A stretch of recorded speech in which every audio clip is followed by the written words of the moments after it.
우리 모두는 다시금 우리의 방향이 어디로 가야 되냐? 오직 하나님 나라를 위한 열심이 있어야 한다. 그래서 모두가 5 달란트 받은 자가 되기를 소망하면서 필작 어세, 작은 일이 큰 일을 만드는 그 6월을 마무리했습니다.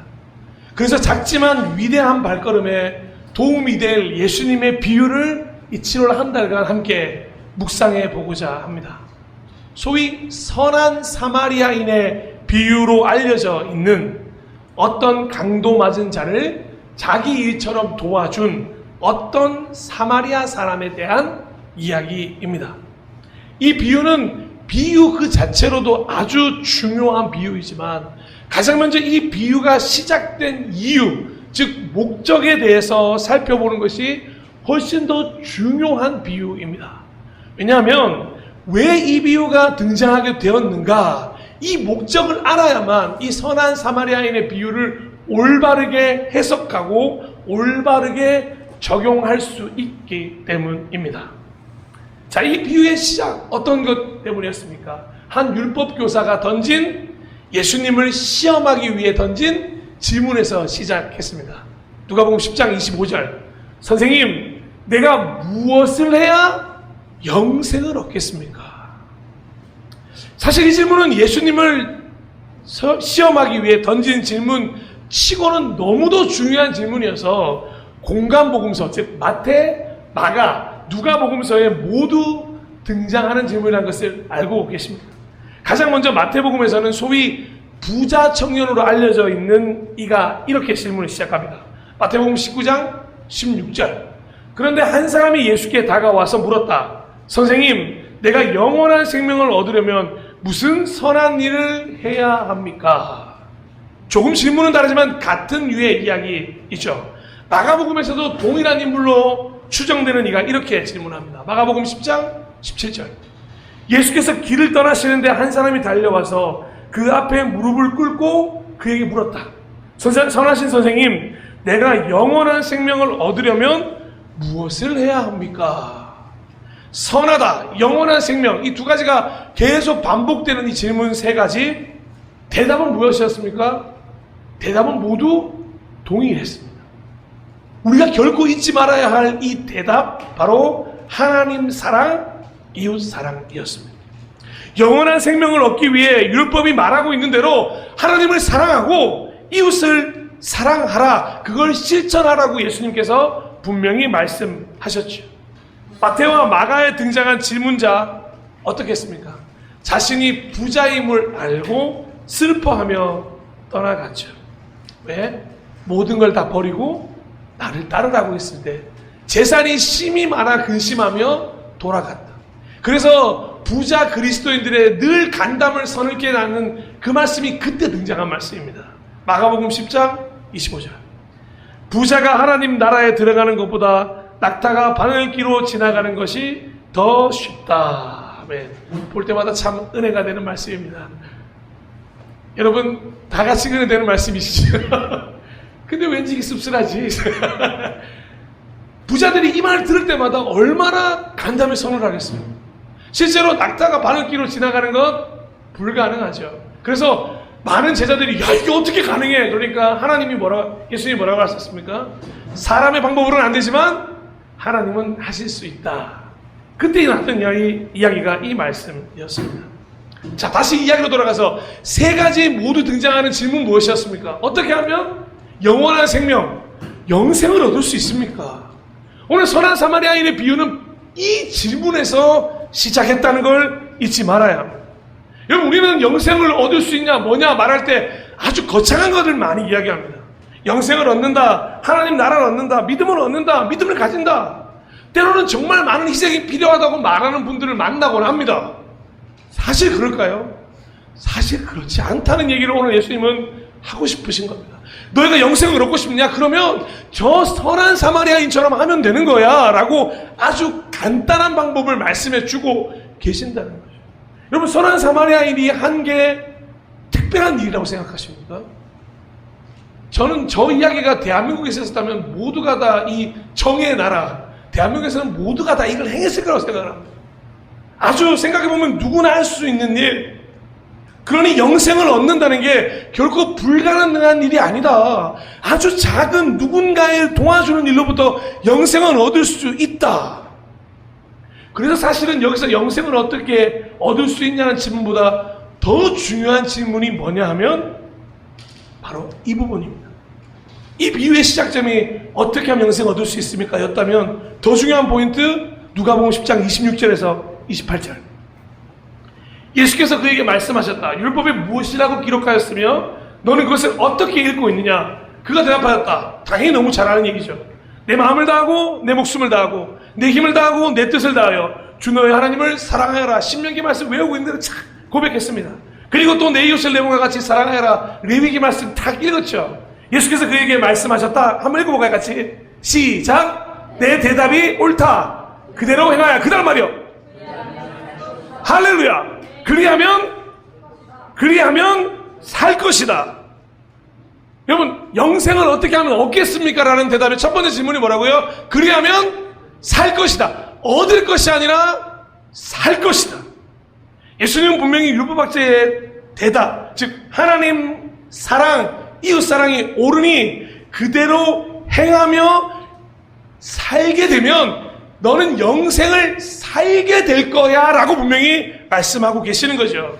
뭐라고요? 정확히 말씀드립니다. 영생을 얻는 것이 아니라 영생을 살게 된다는 것. 이건 또다시 두 가지로 해석할 수 있는데, 첫 번째는 행하면 영생을 살게 될 것이다. 하나님 사랑, 이웃 사랑을 행하면 너 영생을 살게 될 거야. 그러면 영생을 위해 하나님 사랑, 이웃 사랑을 행하며 살아가라. 이 두 가지를 모두 보여주는 거죠. 그러니 영생이 어떤 소유물이 아니라 어떠한 결과가 아니라 삶이라는 것을 분명히 말하고 있는 거죠. 그러니까 율법학자는 그 영생을 소유물로 갖고 싶었고 다른 누구도 갖고 싶지 않은 걸, 갖고 있지 않은 걸 내가 가져서 특별함을 추구하고 싶었을 때 예수님은 그걸 누구나 다 살 수 있는 삶이야 라고 율법학자에게 말해주고 있는 거죠. 우리도 마찬가지입니다. 우리가 교회를 다녀서 하나님 나라를 얻는 것 아닙니다. 우리가 하나님을 믿고 예수 그리스도를 믿고 성령님의 동행하심을 따라 그의 말씀대로 살아갈 때 하나님 나라가 우리 삶 가운데 시작되는 것입니다. 그래서 그 하나님 나라를 살게 될 때 그 하나님 나라에서 삶을 영위하며 계속해서 그 나라 가운데 살아가는 거죠. 결과적으로 얻는 천국이 아니라는 거죠. 하나님 나라를 위해서 살아가라. 믿음을 위해서 살아가라. 영생을 그때부터 살게 되는 거다. 사랑하는 동역자 여러분, 예배자 여러분, 이 부분이 너무도 중요한 포인트예요. 영생은, 하나님의 나라는, 믿음은 어떤 과정을 통과한 후에 상장처럼 수여되는 결과물이 결코 아니라는 겁니다. 살아내고자 하는 그때부터 시작된다. 영생을 얻고 싶고 하나님의 나라를 얻고 싶고 믿음을 소유하고 싶다면 지금부터 말씀을 살아내기 시작해야 한다. 예수님 말씀 그대로 뭐요? 그대로 행하면 살 것이다. 할렐루야. 이걸 가르쳐주고 싶으셨던 거죠. 그래서 선한 사마리아인의 비유 끝, 마지막 주에 다룰 이야기지만 끝이 뭐라고 기록되냐면 이렇게 기록되어 있습니다. 가서 너도 이와 같이 하여라. 어떻게 하면 영생을 얻을 수 있습니까? 살아라. 여러분, 우리 다시 한번 후반기를 시작하면서 다짐하셔야 합니다. 잘 알지만 정말 잘 실천되지 않는 부분이 무엇입니까? 신앙이 알므로 끝나는 게 아니라는 거죠. 삶으로 살아내는 것. 전반기 동안 배웠던 수많은 말씀들이 있다면 그걸 알므로 끝내서 내 삶 가운데 한 달한테 묻어둔 사람 묻어두는 것이 아니라 5달한테 받은 사람 곧 가서 행함으로 인해서 삶으로 살아내는 것. 책상 위에 앉아서 공부하는 게 아니라 현장에 나가 행하는 것. 무엇이든 얻고 싶으면 어떻게 얻을 것인지 공부하는 것이 아니라 말씀하신 대로 그 말씀대로 살아내라는 것. 하나님 나라의 주인공이 되고 싶다면 방금 말씀드린 5달란트 받은 자 어떻게 했습니까? 25장 16절 5달란트 받은 사람은 곧 가서 그것으로 장사를 하여 5달란트를 더 벌었다. 아멘. 그래서 야고보는 행함을 그렇게 강조하던 야고보는 삶을, 하나님을, 행함을 그렇게 강조했던 겁니다. 야고보서 2장 17절. 이와 같이 믿음의 행함이 따르지 않으면 그 자체만으로는 죽은 것입니다. 우리 예수님이 요한계시록에서 했던 말 기억나십니까? 너는 살아있다는 말은 있으나 실상은 죽었다. 왜? 행함이 없으니까. 그리고 더 놀라운 사실은 야고보가 이 말을 하기 전에 비유를 했던 이야기가 있습니다. 이 말로 결론 지을 때 했던 비유가 뭔지 아십니까? 한번 전체 살펴보십시오. 15절 16절. 어떤 형제나 자매가 헐벗고 그날 먹을 것조차 없는데 여러분 가운데서 누가 그들에게 말하기를 평안히 가서 몸을 따뜻하게 하고 배부르게 먹으십시오 하면서 말만 하고 몸에 필요한 것들을 주지 않는다고 하면 무슨 소용이 있겠습니까? 아멘. 똑같습니다. 선한 사마리아인이 되라는 거죠. 말만 하지 말고 필요한 것들을 주라. 사랑하는 동역자 여러분, 진심으로 소망합니다. 오늘부터 펼쳐질 2020년 후반기에 말이 아닌 행함으로 하나님 나라를 살게 되고 행함이 있는 믿음으로 특별히 주는 인생으로 사시길 진심으로 축복합니다. 자, 그러면서 율법학자가 이 하나님의 사랑에 대한 이야기는 수긍하는 것 같아요. 그런데 도저히 이 이야기를 어떻게든 받아들일 수 없었는지 또 한 번 예수님을 시험하고자 합니다. 바로 이웃에 대한 선을 긋고자 합니다. 이웃을 사랑하라고 하셨습니까? 그럼 이웃에 대한 범주를 한번 정해주시면 좋겠습니다. 이것이 또 하나 선한 사마리아인의 비유가 등장하게 된 목적입니다. 누가복음 10장 29절. 그런데 그 율법교사는 자기를 옳게 보이고 싶어서 예수께 말하였다. 그러면 내 이웃이 누구입니까? 그냥 질문을 그러면 내 이웃이 누구입니까? 라고만 물었다면 이건 정말 질문입니다. 그래서 주님 제가 혹시 뭐 착각한 게 있습니까? 그럼 내 이웃을 좀 제대로 알려주시겠습니까? 라는 질문인데 그 앞에 뭐라고 썼습니까? 자기를 옳게 보이고 싶어서. 이 율법학자 바리새인들 어떻게 보면 우리보다 율법적으로는 더 철저히 이웃을 사랑하던 사람들이었습니다. 왜 그럴까요? 그들은 구제를 늘 실천하며 살았습니다. 살인도 하지 않았고 가늠도 하지 않았고 도둑질도 하지 않았고 거짓 증언도 하지 않았고 속여서 빼앗지 않았습니다. 즉 10계명의 5계명부터 10계명 10번째 계명까지 나오는 계명 하나도 어기지 않고 살려고 노력했던 사람들이 그 율법학자 바리새파 사람들이었습니다. 그래서 어려서부터 이웃 사랑이다, 하나님 사랑이다, 1계명부터 4계명, 5계명부터 10계명 그걸 철저히 지켜왔던 사람이 저입니다. 제가 그런 사람이에요, 주님. 그런데 내 이웃이 누굽니까? 제가 제 이웃을 얼마나 잘 섬기고 있는데 뭘 그렇게 이웃을 사랑하는 거 제가 뭘 그렇게 부족했습니까? 자신이 만든 이웃이라는 범주가 있다는 걸 모르고 이웃에 대한 선을 긋고 있다는 걸 모른 채 정말로 자신의 이웃만을 이웃으로 생각했다. 여러분, 유대인에게 선한 사마리아인이 이웃이었겠습니까? 한국인에게 일본인만큼. 이제는 그런 게 많이 없습니다만 정말로 예전에 우리 99세 할머니한테 얘기 들어오면 일본인 얼마나 싫어하는지요. 물론 북한 사람도 싫어할 수 있겠습니다만 당시 시대상 때문에 얼마나 미워하는지 막 이를 가면서 미워할 정도예요. 근데 그거보다 몇 배 심했던 사람이 유대인이 사마리아인에 대한 마음이었습니다. 인간 취급을 안 했어요. 그런데 예수님이 지금 누구를 비유로 들려가시죠? 이웃의 범주가 뭐라고 말씀하시는지 다음 주에 나누겠습니다만 선한 사마리아인이 있다. 사마리아인도 쓰는데 선한 사마리아인이 있다고요? 그리고 그게 네 이웃이 되어야 될, 네 모습이 되어야 될 사람이라고 알려준다고요? 어떤 강도가 내 이웃이라고요? 도저히 그 이웃의 범주를 한 번도 만나본 적이 없었던 그 이웃의 범주. 그래서 마태복음, 마가복음에서는 예수님이 부자 청년에게 동일한 질문했던 청년에게 이런 말을 하신 적이 있습니다. 예수께서 그를 눈여겨보시고 사랑스럽게 여기셨다. 그리고 그에게 말씀하셨다. 아마 율법학자도 마찬가지고 부자 청년도 마찬가지고 10계명을 지키면 된다고 생각했던 것 같아요. 아니 잘 몰랐던 것 같아요. 정말 이웃이 누군지 몰랐던 것 같아요. 그리고 예수님이 어떻게 바라보시냐. 그래 그럴 수 있지. 사랑스럽게 여기시고 말씀하시죠. 너에게는 한 가지 부족한 게 있어.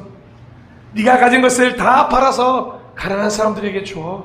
그러면 내가 하늘에서 보화를 차지하게 될 거야. 그리고 와서 나를 따라라. 아멘.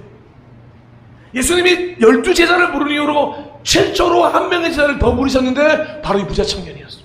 그런데 그걸 근심하며 돌아갔어요. 이웃이 누구라고 말하시냐? 가난한 사람들이. 그들을 위해 내가 가진 것을 다 팔고 내 제자가 되라. 그러니까 이 청년의 반응은 어떠했습니까? 그러나 그는 이 말씀 때문에 울상을 짓고 근심하면서 떠나갔다. 그에게는 재산이 많았기 때문이다. 사랑하고 존경하고 축복하는 동역자 여러분, 예배자 여러분, 오늘 여러분에게 한번 질문해 보십시오. 여러분, 우리의 이웃은 누구입니까? 혹시 여러분이 생각하고 있는 이웃의 범주는 어디까지? 우리 하나님 앞에 진솔하게 한번 고백해 봅시다. 정말 어디까지를 이웃이라고 생각하시고 정말로 내가 이웃이라고 생각하는 사람은 누구입니까? 여러분이 규정 짓고 있고 여러분이 결정한 그 이웃에 대한 범주, 이번 한 달 동안의 묵상 동안 넓어지시기를 진심으로 축복합니다. 수정하시기를 진심으로 축복합니다. 나와 상관없고 나에게 아무런 일이 되지 않고 내 것을 그저 내어주어야만 하는 강도당의 길거리에 쓰러져 있는 것처럼 지금 도움이 필요한 그 누군가가 바로 내 이웃이다. 거기까지 예수님의 비유를 통해 내 이웃의 범주를 확장시켜 나가는 한 달이 되어야 하기 때문입니다. 이런 설교 제일 하기 싫어요. 제발 성경에 이웃은 누구냐? 네 옆집이다. 이렇게 살아서 얼마나 좋습니까? 그러면 내 옆집만 살아가고 있잖아요. 근데 예수님은 왜 우리 이렇게 도전케 하십니까?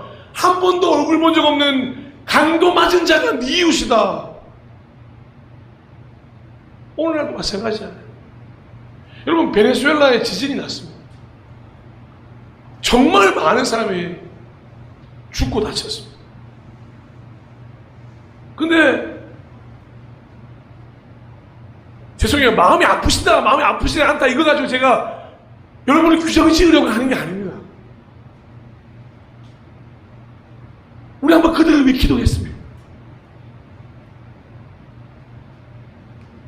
정말 우리가 교회라는 존재를 살아가면서 하나님 그 땅에 하나님의 위로가 있기를 바랍니다. 아니, 베네수엘라까지 갈 필요도 없습니다. 우리 곁에서 아주 어려워하고 있는 그 누군가를 향한 우리의 마음, 언제나 근심하면서 그 자리를 떠나가고 있는 존재는 혹시 아닙니까? 더 충격적인 건 마태복음 25장 40절의 말씀. 임금이 그들에게 말하기를 내가 진정으로 너희에게 말한다. 너희가 여기 내 형제 가운데 지극히 보잘것없는 사람에게 하나에게 한 것이 곧 내게 한 것이다. 이웃이 누구냐? 네 옆에 지극히 보잘것없는 그 사람이다. 그 지극히 보잘것없는 사람 하나가 나의 이웃이고, 야고보의 예를 들면 헐벗고 그날 먹을 것조차 없는 사람이 나의 이웃이다. 아니, 이러니 율법학자가, 아니 우리도 충격받지 않을 수가 없겠습니까? 거기다가 율법학자가 가장 저주하는 민족인 사마리아인으로 예를 드시고 도무지 받아들일 수 없죠. 질문을 했어요. 근데 아무리 옳은 답이라고 하더라도 자신이 생각한 답이 아니니까 받아들이고 싶은 마음 없었어요. 아마 율법학자도 그래서 울상을 지르며 돌아갔을지도 모르겠어요. 여러분, 한 가지 인정하십니까? 예수님은 모든 사람을 위해 십자가를 지셨습니다. 단 한 명의 예외도 없습니다.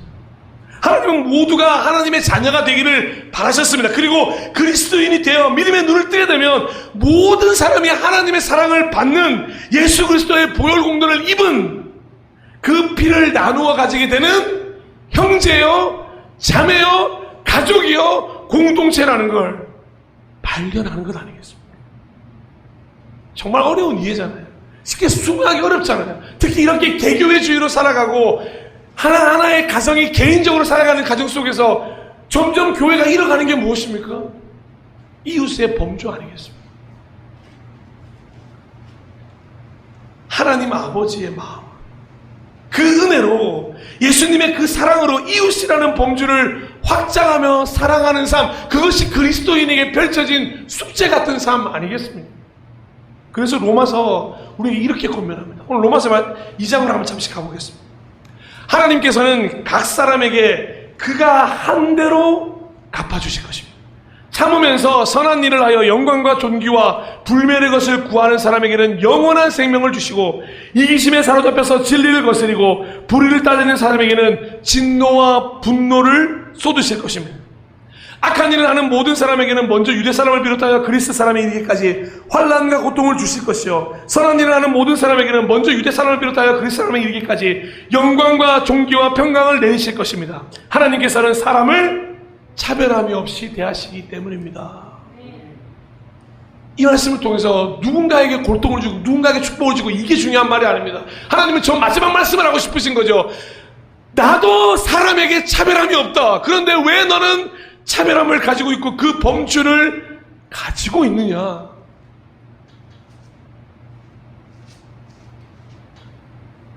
설교를 마무리하겠습니다. 사랑하고 존경하고 축복하는 동역자 여러분, 예배자 여러분, 예수님이 들려주시는 이 선한 사마리아인의 비유는 두 가지 큰 질문에서 시작됩니다. 이 질문들에 대한 답을 알려주시기 위한 목적을 가진 비유였다는 걸 오늘 가장 기본적인 전제로 알고 계시고, 이 비유를 향한 여정을 떠났으면 좋겠습니다. 첫 번째 뭐라고요? 어떻게 하면 영생을 얻을 수 있습니까? 하지만 우리는 배웠습니다. 어떻게 하면 영생을 얻는 것이 아니라 영생은 사는 것이다. 두 번째, 내 이웃은 누구입니까? 우리가 이 비유를 통해 이 두 가지에 대한 해답을 오늘은 짧게 나누었습니다만, 앞으로 펼쳐진 3주간, 특별히 이 귀한 3주의 시간 동안 더 명확하고 분명하고 세밀하고 꼼꼼하게 좀 살펴보고자 합니다. 그런데 사실 3주 동안 제가 해답을 찾고자 하는 게 아니에요. 이 비유를 배우고 나면 제가 정말 두려운 게 한 가지가 있어요. 여러분, 우리가 모를 때는 괜찮습니다만 배우고 나면 가장 두려운 게 뭔지 아십니까? 배웠기에 살아야. 이 비유를 배우고 나면 정말 그렇게 살기 위함이 목적입니다. 혹여나 우리의 모습이 부자청년이나 율법교사같이 같다면 예수님은 우리에게 아주 좋은 기회를 베풀고 계시는 겁니다. 하나님 나라를 살고 싶지만 방법을 모르는 이들에게도 구체적으로 어떻게 살아갈 것인지를 배우게 되는, 그래서 어떻게 이웃사랑을 실천하게 되는지를 배우게 되는 시간이 될 것입니다. 그러니 부디 우리 주보에도 부탁드렸습니다만 한 달 동안 누가복음 10장 25절에서 37절의 본문을 계속해서 묵상해 주시기를 부탁드립니다. 그래서 이 7월의 끝자락에서는 하나님 사랑은 기본적으로 물론이요, 지극히 보잘것없는 작은 자, 헐벗고 먹을 것조차 없는 자, 지금 나의 도움으로 충분히 도와줄 수 있는 자의 이웃이 되어서 이웃사랑을 실천함으로 7월부터는 정말 하나님의 나라를 살아가게 되는, 행함이 있는 믿음으로 살아가게 되는, 예수님의 제자로 살아가게 되는 7월 그 후반기가 되기를 진심으로 축복합니다. 자, 우리 그런 마음으로 오늘 낮은 곳으로 라고 하는 찬양을 함께 고백했으면 좋겠는데, 여러분 가사 그대로입니다. 우리를 낮은 곳으로 초청하시는 그 주님과 함께 다시 낮은 곳으로 나아가는 우리 모두가 되었으면 좋겠습니다.